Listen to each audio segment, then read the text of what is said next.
نحمده ونصلي ونسلم على رسوله الكريم اما بعد فاعوذ باللہ من الشیطان الرجیم بسم اللہ الرحمن الرحیم۔ آج ہم انشاءاللہ نماز کے 30 واجبات سے متعلق سنیں گے کہ ان واجبات میں سے اگر کوئی ایک واجب بھی غلطی سے ترک ہو گیا، چھوٹ گیا تو سجدہ سہو کرنا واجب ہے۔ اگر سجدہ سہو نہیں کیا تو ہماری نماز ہمیں دوبارہ لوٹانی پڑے گی۔ اگر جان بوجھ کے واجب ترک کیا تو پھر نماز نہیں ہوگی۔ نماز کے 30 واجبات میں سے پہلا واجب یہ ہے کہ تکبیر تحریمہ میں لفظ اللہ اکبر کہنا، لفظ اللہ اکبر سے شروع کرنا یہ واجب ہے، کوئی اور لفظ استعمال نہ ہو۔ سبحان اللہ سے کوئی شروع کرے، الحمدللہ سے کرے تو یہ نہیں، اللہ اکبر۔ اور تکبیر تحریمہ یہ نماز کی شرائط میں بھی ہے اور فرائض میں بھی ہے۔ ہم نے ظہر کے درس میں سیکھا تھا کہ اس کو صحیح تلفظ سے ادا کرنا ضروری ہے۔ کسی نے اللہ اکبر کا صحیح تلفظ ادا نہیں کیا، مثلا اللہ حمزہ کو کھینچ کے پڑھا اس کی نماز نہیں شروع ہوگی۔ کسی نے اللہ اکبر کو اللہ اکبر کھینچ دیا، اس کی نماز نہیں شروع ہوگی۔ کسی نے اللہ اکبر پڑھ دیا، نماز اس کی غلط ہے۔ تو لفظ اللہ اکبر سے تکبیر تحریمہ کو شروع کرنا یہ واجب ہے۔ فرضوں کی تیسری چوتھی رکعت کے علاوہ باقی تمام نماز کے ہر رکعت میں الحمد شریف پڑھنا، سورت ملانا یا قرآن پاک کی ایک بڑی آیت جو چھوٹی 3 آیتوں کے برابر ہو یا چھوٹی 3 آیتیں تلاوت کرنا یہ واجب ہے۔ سورہ فاتحہ پوری کی پوری واجب ہے، اس کے ساتھ ایک سورت یا تو چھوٹی 3 آیتیں ہوں یا ایک بڑی آیت ہو۔ اس کی جو ہے یوں سمجھیں کہ فتاوی رضویہ شریف میں بھی یہ لکھا ہے کہ 29 حروف کم سے کم ہوں، یہ واجب ہے۔ اگر کسی نے مطلقاً سورہ فاتحہ اور سورت دونوں چھوڑ دیں تو اس کا فرض ترک ہو جائے گا، قرات فرض ہے۔ کسی نے اگر سورہ فاتحہ چھوڑ دی، سورت ملا لی، واجب ترک ہوگا اس کا۔ کسی نے سورہ فاتحہ پڑھی، سورت چھوڑ دی تو واجب ترک ہوگا اس کا۔ دونوں چھوڑ دیں تو پھر یہ فرض ترک ہو جائے گا۔ اسی طرح الحمد شریف کا سورت سے پہلے پڑھنا یہ بھی واجب ہے، ترتیب سے پڑھیں، الحمد شریف پہلے پھر سورت، ایسا نہیں کہ کوئی سورت پہلے پڑھ دے تو یہ واجب کا ترک ہو جائے گا۔ الحمد شریف اور سورت کے درمیان آمین اور بسم اللہ شریف کے علاوہ کچھ اور نہ پڑھنا۔ آمین اور بسم اللہ شریف پڑھنا واجب نہیں ہے، اس کے علاوہ کچھ اور نہیں پڑھنا چاہیے، صرف یہی پڑھ سکتے ہیں۔ یہ واجب ہے کہ اس کے علاوہ کچھ اور نہ پڑھیں۔ اگر کسی نے آمین یا بسم اللہ نہیں پڑھی تو اس کا واجب ترک نہیں ہوگا، نماز اس کی صحیح ہو جائے گی۔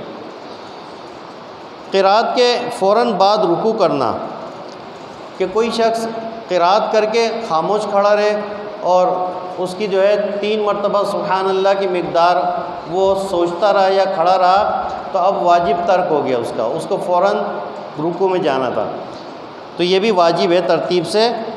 قرات کے فوراً بعد رکوع کرنا، ایک سجدے کے بعد بالترتیب دوسرا سجدہ کرنا۔ جیسے ہی ایک سجدہ کیا سیدھے بیٹھیں سکون سے 1 مرتبہ سبحان اللہ کی مقدار، پھر اس کے بعد فوراً دوسرا سجدہ کریں۔ تعدیل ارکان یعنی رکوع، سجود، قومہ اور جلسہ میں کم از کم 1 بار سبحان اللہ کہنے کی مقدار ٹھہرنا۔ رکوع، سجود، قومہ اور جلسہ ان میں کم از کم 1 مرتبہ سبحان اللہ کی مقدار ٹھہرنا، یعنی رکوع میں گئے تو اگر آپ نے ایک تسبیح بھی پڑھی ہے صحیح رکوع کر کے تو آپ کا رکوع ہو جائے گا یا اس کی مقدار ٹھہر گئے۔ سجدے میں بھی اگر آپ نے صحیح سجدہ کیا، پورا سجدہ کیا اور اس کی مقدار جو ہے کم از کم اس نے ایک تسبیح پڑھ لی آپ نے یا 1 مرتبہ سبحان اللہ کی مقدار ٹھہر گئے تو سجدہ ہو جائے گا۔ اسی طرح جب ہم سجدے سے اٹھتے ہیں تو سیدھے بیٹھنا، کمر سیدھی کرنا یہ واجب ہے کہ سیدھا بیٹھیں اطمینان کے ساتھ۔ لوگ کیا کرتے ہیں، وہ صرف اٹھتے ہیں اور سیدھا بیٹھ بھی نہیں پاتے، ابھی جھکے ہوتے ہیں، دوسرے سجدے میں چلے جاتے ہیں، تو یہ آپ کا تعدیل ارکان میں یہ آپ نے غلطی کی تو واجب ترک ہو گیا۔ اسی طرح رکوع سے کھڑے ہوئے تو سیدھی کمر سیدھی کر کے کھڑے ہو جائیں، 1 مرتبہ سبحان اللہ کی مقدار سیدھے کھڑے ہو جائیں، یہ واجب ہے۔ اگر یہ ترک ہو گیا، بہت جلدی کیا آپ نے تو واجب کا ترک ہو جائے گا۔ اسی طرح جلسہ یعنی 2 جلسوں کے درمیان سیدھا بیٹھنا یہ بھی واجب ہے، جس میں لوگ جو ہے بہت زیادہ غلطیاں کرتے ہیں کہ یہ واجب جو ہے اس کو چھوڑ دیتے ہیں، کہ اس کو اس طرح کرتے ہیں لوگ کہ ایک سجدے سے اٹھتے ہیں اور فوراً دوسرے سجدے میں چلے جاتے ہیں، تو یہ واجب کا ترک۔ اسی طرح قاعدہ اولا واجب ہے اگرچہ نماز نفل ہو۔ نماز نفل کا یہ قاعدہ یاد رکھیے کہ نماز نفل دو دو کر کے پڑھی جاتی ہیں۔ اگر آپ 4 پڑھنا چاہتے ہیں تو 2 میں آپ کو قاعدہ اولا کرنا پڑے گا، اتحیات پڑھیں، درود ابراہیم پڑھیں، اگر دعا پڑھنا چاہتے ہیں پڑھ سکتے ہیں، نہیں تو آپ درود ابراہیم پڑھ کے کھڑے ہو جائیں۔ تو اگر 4 رکعت والی نماز پڑھ رہے ہیں یا 3 والی پڑھ رہے ہیں تو 2 رکعت پہ جو بیٹھتے ہیں اس کو قاعدہ اولا کہا جاتا ہے، اس پہ بیٹھنا واجب ہے، اور اتحیات پوری پڑھنا یہ بھی واجب ہے۔ اسی طرح فرض اور وتر اور سنت موقدہ میں تشہد یعنی اتحیات کے بعد کچھ نہ پڑھنا۔ فرض، وتر، سنت موقدہ، اس کو ذہن میں رکھیے گا، نوافل نہیں ہے اس میں، سنت غیر موقدہ بھی نہیں ہے۔ فرض، وتر اور سنت موقدہ، اس میں اتحیات کے بعد کچھ اور نہ پڑھنا یہ واجب ہے۔ اگر غلطی سے کسی نے اللہم صلی علی محمد پڑھ دیا تو اس پہ سجدہ سہو واجب ہو جائے گا، یا اتنی مقدار بیٹھا رہا، خاموش رہا اتنی مقدار کہ اتنی دیر میں اللہم صلی علی محمد پڑھ سکتا ہے، تو یہ سجدہ سہو اس پہ واجب ہو گیا۔ غلطی سے اس نے اتنا توقف کر لیا، وقف کر لیا، ٹھہر گیا، تو یہ۔ اسی طرح جو غیر موقدہ ہے، سنت غیر موقدہ، جیسے عشاء کی 4 سنتیں ہیں، عصر کی 4 سنتیں، ان میں آپ جو ہے اتحیات بھی پڑھیں، درود ابراہیم بھی پڑھیں، پھر اس کے بعد کھڑے ہو جائیں۔ فرض، وتر، سنت موقدہ کے قاعدہ اولا میں تشہد کے بعد اگر بے خیالی سے اللہم صلی علی محمد یا اللہم صلی علی محمد کی مقدار ٹھہرا رہا تو سجدہ سہو اس پر واجب ہو گیا۔ اگر جان بوجھ کر کیا تو نماز لوٹانا واجب ہے، اور غلطی سے ہو گیا تو سجدہ سہو کر کے نماز درست ہو جائے گی اس کی۔ اسی طرح دونوں طرف سلام پھیرتے وقت لفظ السلام دونوں بار واجب ہے، علیکم واجب نہیں بلکہ سنت ہے۔ تو السلام علیکم ہم کہتے ہیں سلام پھیرتے وقت، تو السلام یہ واجب ہے، علیکم سنت ہے، ورحمۃ اللہ یہ مستحب ہے۔ تو یہ السلام لفظ جو ہے اگر نہیں کہا کسی نے، کسی اور لفظ سے سلام پھیر دیا تو واجب کا ترک ہو جائے گا۔ اسی طرح وتر میں تکبیر قنوت کہنا یہ بھی واجب ہے۔ اس مسئلے سے بہت سارے لوگ غافل ہیں، وہ ایسی ہاتھ اٹھا دیتے ہیں اور بس تکبیر قنوت کو جو ہے آواز سے نہیں کہتے۔ تکبیر قنوت اتنی آواز سے کہنا واجب ہے کہ خود سن لیں۔ جب ہم تکبیر قنوت کہتے ہیں، اللہ اکبر کہہ کے ہاتھ اٹھاتے ہیں، اس کے بعد دعائے قنوت پڑھتے ہیں، تو دعائے قنوت بھی واجب ہے اور تکبیر قنوت کہنا بھی واجب ہے۔ تو اس کا خیال کریں، اتنی آواز سے ضرور کہا کریں کہ آپ خود جو ہے اپنے کانوں سے سن لیں۔ اسی طرح وتر میں دعائے قنوت پڑھنا یہ بھی واجب ہے۔ اگر دعائے قنوت چھوٹ گئی تو اب واجب ترک ہو جائے گا۔ بہت سے لوگ جو یہ پوچھتے ہیں دعائے قنوت یاد نہیں ہو تو کیا کریں؟ تو یاد نہیں ہو تو اس کو یاد کر لیں۔ بہت ساری چیزیں ایسی ہوتی ہیں ہمیں نہیں پتہ ہوتا لیکن اس کو پتہ کرتے ہیں، ضروری ہوتی ہیں۔ چھوٹے چھوٹے بچے جو ہے بڑی بڑی پوئم یاد کر لیتے ہیں انگلش میں، کیونکہ ان کو یاد کرنی پڑتی ہے۔ وہ ٹیچر کو یہ نہیں بول سکتے کہ ٹیچر ہمیں یہ یاد نہیں، اس کے بدلے ہم کیا کر لیں، ان کو وہی کرنا ہے۔ بڑے بڑے ایسے انگلش کے یاد کر لیتے ہیں۔ تو اگر دعائے قنوت یاد نہیں ہے تو اس کو یاد کریں۔ یاد کرنے کی مدت میں یہ رعایت ہے کہ جب تک آپ کو یاد نہیں ہے تو اس مدت میں اگر آپ سورہ فاتحہ پڑھ لیں یا ربنا آتنا فی الدنیا پڑھ لیں، یہ آپ کو رعایت ہے، لیکن یاد کرنے کی مدت میں، یاد کرنا چھوڑ کے نہیں، یاد کرتے رہیں اور پھر اس دوران۔ تو اگر یاد کرنے بیٹھیں تو توجہ سے اگر یاد کریں تو ہم 1 دن میں بھی کر سکتے ہیں، آدھے گھنٹے میں بھی کر سکتے ہیں، 1 گھنٹے میں بھی کر سکتے ہیں۔ کوشش کریں، اللہ رب العزت آسانی فرمائے گا۔ اسی طرح عیدین کی تکبیریں 6 تکبیریں 6 کی 6 واجب ہیں۔ اب ان میں اتنی آواز سے تکبیر کہنا ضروری ہے کہ خود سن لیں۔ تکبیر کا مطلب یہ ہوتا ہے کہ آپ نے اللہ اکبر کہا، صرف ہاتھ اٹھا دینا تکبیر نہیں ہے۔ بہت سے لوگ صرف ہاتھ اٹھاتے رہتے ہیں، بس یہ تکبیر نہیں ہے۔ لفظ اللہ اکبر کہنا تکبیر ہے، اس کے ساتھ ہاتھ اٹھائیں، اللہ اکبر۔ اتنی تیز آواز سے بھی نہیں کہیں کہ برابر والے کے پاس جائے، اتنی آواز سے۔ اگر ہم دل میں بھی کوئی بات کہتے ہیں یا پڑھتے ہیں تو ہمیں خود سمجھ میں آتا ہے، تو وہ ہمیں سمجھ میں آنا چاہیے، اپنے کانوں سے خود سن لیں۔ تو عیدین کی 6 کی 6 تکبیریں یہ واجب ہیں۔ عیدین میں دوسری رکعت کی تکبیر رکوع اور اس تکبیر کے لیے لفظ اللہ اکبر کہنا یہ بھی واجب ہے۔ یہ بھی بڑا اہم مسئلہ ہے کہ رکوع میں جب جاتے ہیں عیدین کی دوسری رکعت میں تو اللہ اکبر کہہ کے جانا یہ واجب ہے اور اس کی تکبیر واجب ہے۔ اس سے بہت لوگ جو ہے غافل ہیں۔ باقی جو تکبیرات ہوتی ہیں تکبیر انتقالات وہ سنتیں اگر چھوٹ جاتی ہیں تو نماز پہ فرق نہیں پڑتا، لیکن بعض تکبیریں ایسی ہوتی ہیں ان کا چھوٹنا جو ہے بعض اوقات تو نماز کو فاسد کر دے جائے، نماز شروع ہی نہیں ہوتی، جیسے تکبیر تحریمہ، یہ شرائط میں بھی ہے، واجبات وہ فرض میں بھی ہے۔ پھر یہی تکبیر اگر بلند آواز سے یعنی اتنی آواز سے کہ خود نہ سنیں تو یہ واجب کا ترک ہو جائے گا۔ تکبیر قنوت یہ واجب ہے۔ اسی طرح عیدین کی دوسری رکعت میں رکوع میں جاتے وقت کی تکبیر یہ بھی واجب ہے۔ تو اس میں بھی جو ہے خیال رکھنا چاہیے۔ جہری نماز مثلا مغرب عشاء کی پہلی اور دوسری رکعت اور فجر اور جمعہ کی اور تراویح رمضان اور وتر کے 3 وتر جو رمضان میں ادا کیے جاتے ہیں، اس میں امام کو جہر کرنا واجب ہے۔ اگر سر میں پڑھ لیا خاموشی سے پڑھا واجب ترک ہو جائے گا۔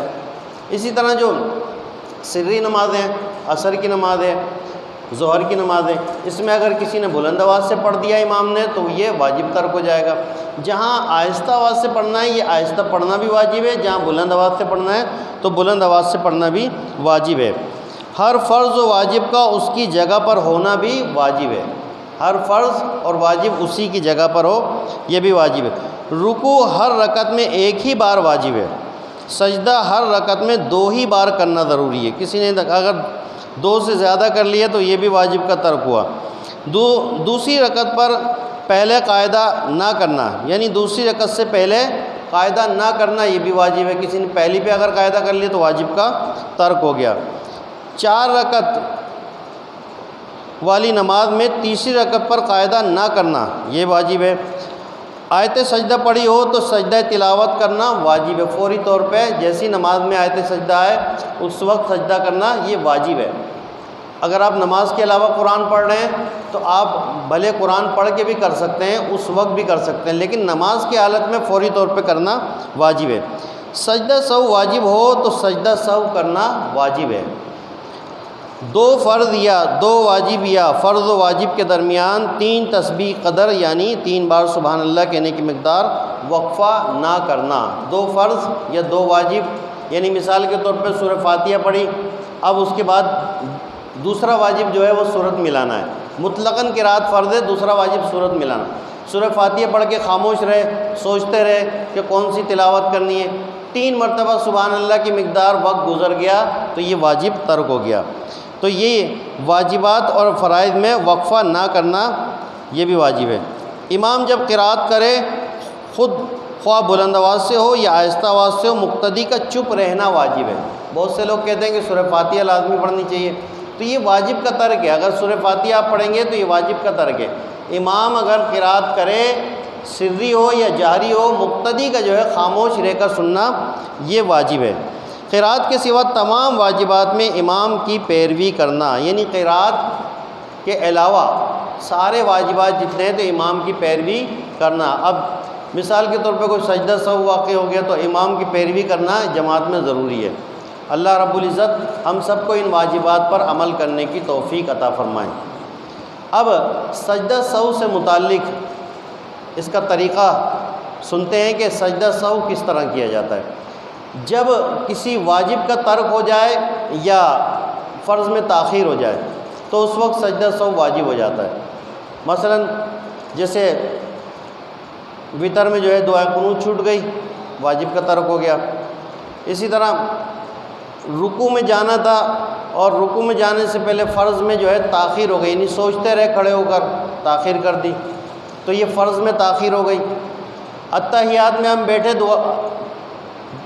قاعدہ اولیٰ میں اتحیات پڑھ کے ہم بیٹھے رہے، اللہم صلی علی محمد کی مقدار بیٹھے رہے اور کھڑے نہیں ہوئے تو فرض میں تاخیر ہو گئی ہے، اس وجہ سے سجدہ سہو واجب ہو گیا۔ تو واجب کا ترک ہو یا فرض میں تاخیر ہو تو سجدہ سہو کیا جاتا ہے۔ ایک جگہ ہو یا کئی مقامات پر ہو ایک ہی نماز میں ایک ہی مرتبہ سجدہ سہو سے اس کی تلافی ہو جائے گی۔